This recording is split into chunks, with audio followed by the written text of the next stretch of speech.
Hello and welcome to a new video. Today we're going to take a look at the Shadow Gengar in the Open Ultra League. We already took a look at the Haunter in the Halloween Cup. If you haven't seen the video, going to be linked at the end card anyway. But we're going to use even an Elite TM here to get Shadow Punched. First lead lost, and maybe actually my cut are going to put on the side here for this video as well. How many leads we're going to lose during this kind of period. We're going to have here the Greninja in the lead. Honestly, I have not played Ultra League for quite a while, I feel like. So, or like at least for a little bit longer. I think I did like one video or two videos recently actually for the Ultra League, but with like teams that either I didn't build or was around Conkeldurr once, I think.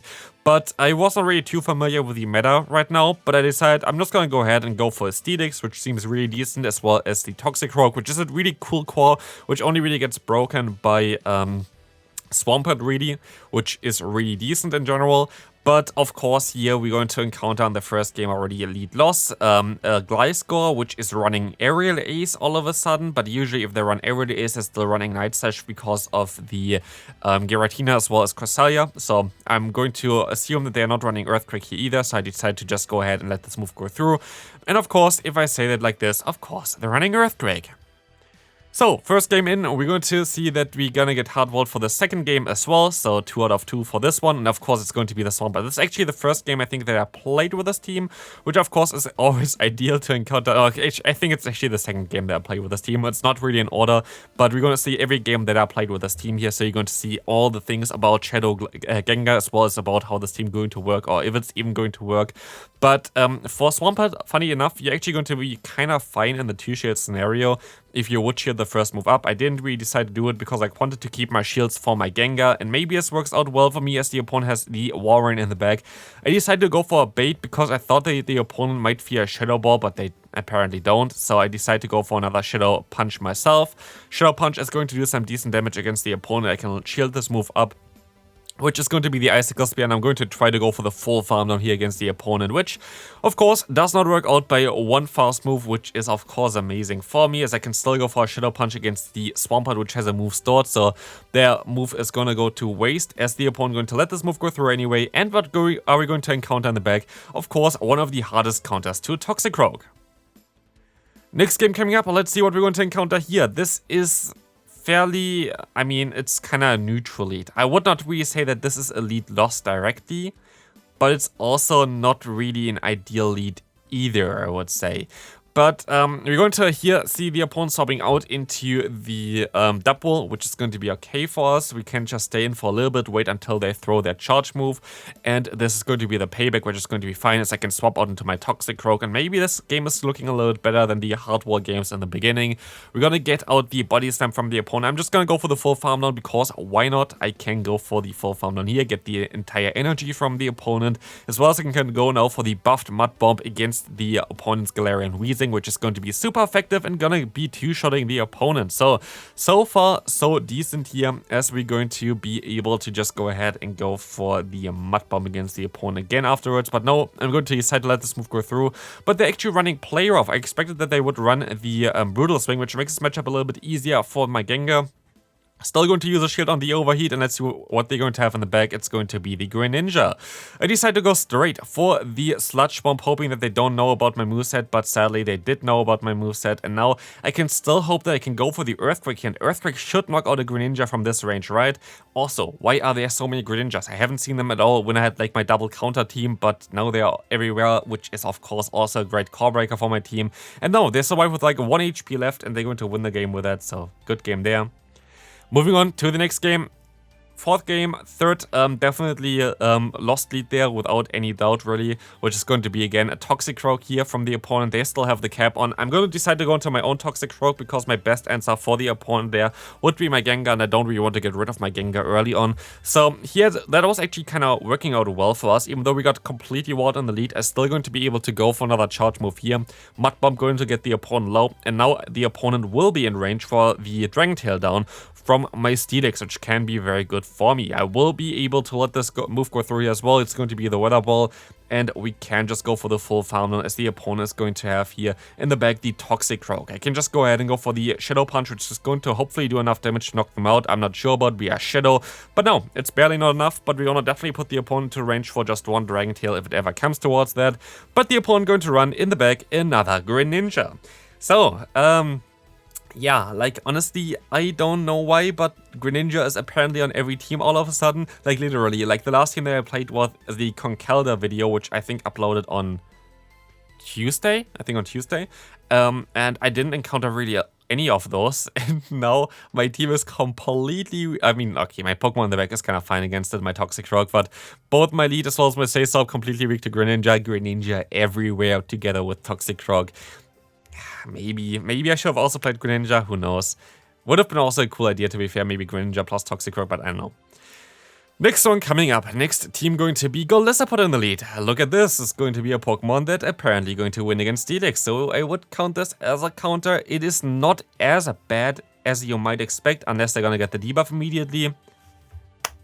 Congrats to the opponent. But yeah, like, you are not in a positive matchup if you're going to encounter water-type Pokemon in the lead there. So I decided to swap out into my Gengar, but it is not really the greatest matchup either. We're gonna now encounter the Giratina. I don't even get to another charge move, and I can swap out into my Steelix at least to hardwall the opponent's Giratina, which is nice for my Toxicroak in the back. But let's take a look what the opponent can do here. They can go for the Shadow Sneak, as we will get to another Breaking Swipe eventually. But I might actually just go ahead and go for the full farm down here, because I don't think the opponent really threatens me too much. The Shadow Sneak is not really a great move. Shadow Claw, of course, still chunks a little bit, but not too crazy either. And I can just go for the full farm down here. As you will see in the back, it's crafty, because why do you need so many answers for Steelix? I guess it's kind of fine there. So you have at least a decent answer in the back with Toxicroak, but the opponent still has a shield advantage. The opponent still has their Golisopod. Golisopod might have access to the move Aerial Ace, and so yeah, at this point it's going to be a little bit tough. Of course they're running Aerial Ace, because why wouldn't they? They could have also went for the Extra, but nope, they're going to run Aerial Ace here, which is honestly, in my opinion, also the better move to go for the Ultra League. I'm not going to say anything against that. This is definitely the better move to go for, as there are a lot of fighting types lurking around. But here we can still go for the Earthquake, which is not going to do too much. But there are going to be some wins, by the way, still coming up. If you now expect only losses, there are definitely some wins coming. Maybe already against the next opponent. We will find... yeah, okay. This is the hardest answer. Like, what can I say? Like, what am I supposed to do? Like, it is impossible. It is just impossible to do anything here. If you literally get completely walled the entire time... It just, honestly, it's just so sad to see. Like, I cannot really do more sets anyway, because I want to showcase the other Shadow Pokemon as well. But also kind of showcases on how, like, the Gengar is really in the meta. I tried to play the normal Gengar recently as well. I didn't make a video about it because it just didn't work out at all. And yeah, you can kind of say what you want to say, but this is kind of definitely not the ideal meta for the Gengar at the current time, especially now with Greninja apparently being everywhere, or at least against me. I will be able to go for an Earthquake here against the opponent still and maybe get them low, but I'm not in a great spot, as we have to see what they're going to run in the back. Maybe they have like Confusion User, Armored Mewtwo, something like this in the back, even though this is already not a great matchup.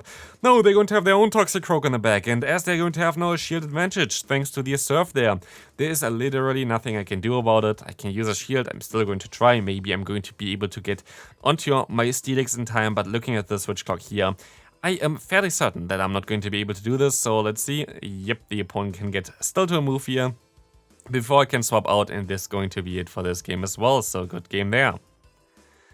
Moving on, let's take a look at the next opponent. We're going to have here another lead loss. It's going to be the Ninetales as a Shadow variant, and honestly, this is kind of the interesting thing as well. We're going to have the Gengar here, which is going to go up against the opponent, and the opponent does not swap out, so there might be weak against Gengar in the back, but also, as you can see here, I'm running the Shadow Gengar, and the Shadow Gengar is going to get farmed down in the 2-shield scenario easily by the opponent's Ninetales, which is kind of a crime.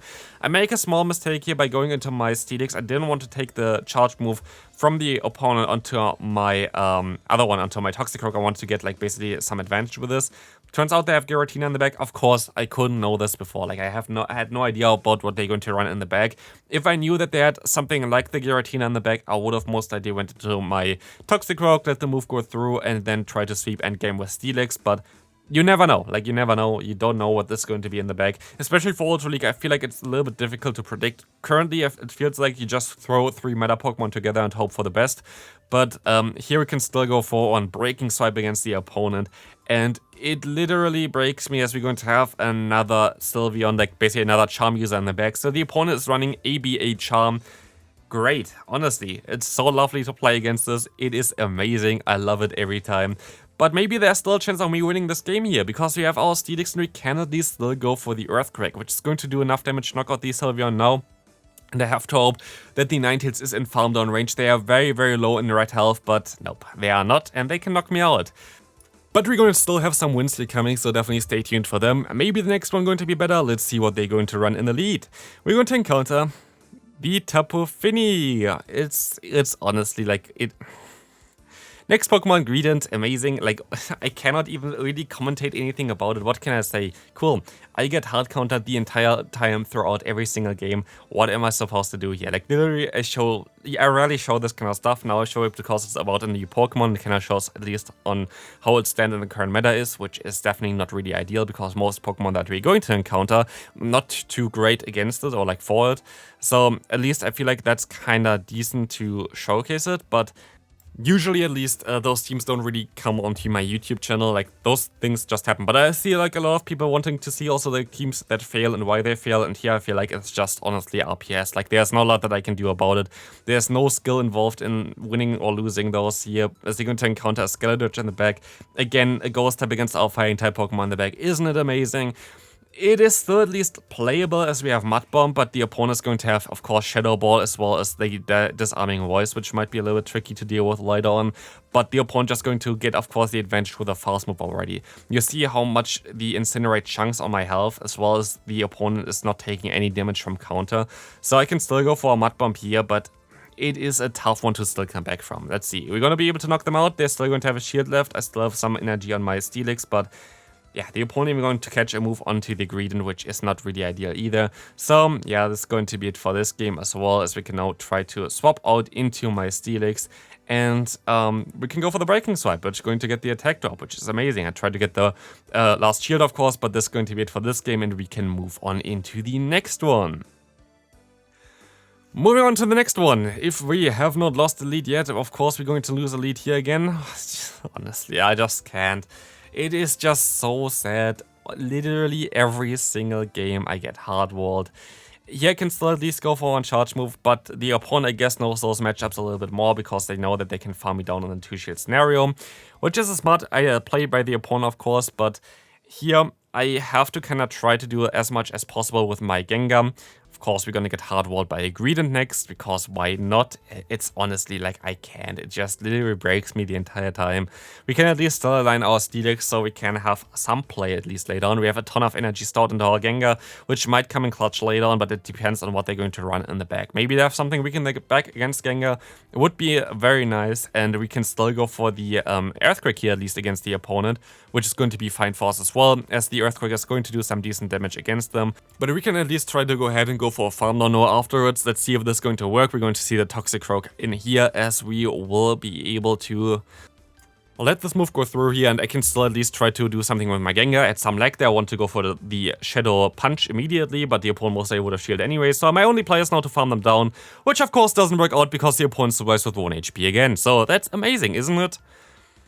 Moving on to the final one here, and this is going to be, as said before, I won some games, and this was the only game that I actually won, I guess. Thought I won a different one, but I guess I didn't. But we're going to now encounter here another Toxicroak lead. By the way, again, lead loss, perfect. I think I went with 9 lead losses clearly, and 1 lead loss that was half, or like, not really a lead loss there, but like a lead that was kind of neutral. So 9 times losing the lead and 1 time having a neutral lead is just not going to result you and have any decent results.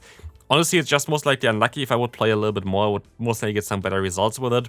But apparently, I guess Steelix is not the greatest lead in the current meta, as it seems like, as I basically encountered 3 different Pokemon with Tapu Fini, the Toxicroak, and I think I encountered like a Swampert as well. So yeah, like it is just not really ideal. Also 1 Greninja lead, I think we also had in there, so it's just really not ideal. But here we're going to be able to go ahead and use a shield against the Night Swish from the opponent. I can go for a Shadow Punch. This Shadow Punch is coming through and going to do no damage, of course, because the opponent going to use a shield, allowing me to go for still Sludge Bomb, and this is the way we can win this game thanks to one bait there against the Greninja. And now it's only going to be the Toxic Croak in the back, which has to deal with our Gengar, which can still go for a Shadow Punch. Get the opponent here really low, and this is going to be it for today's video. Hope you enjoyed it. See you later for most likely another one for one of the new Shadow Pokemon. Bye bye.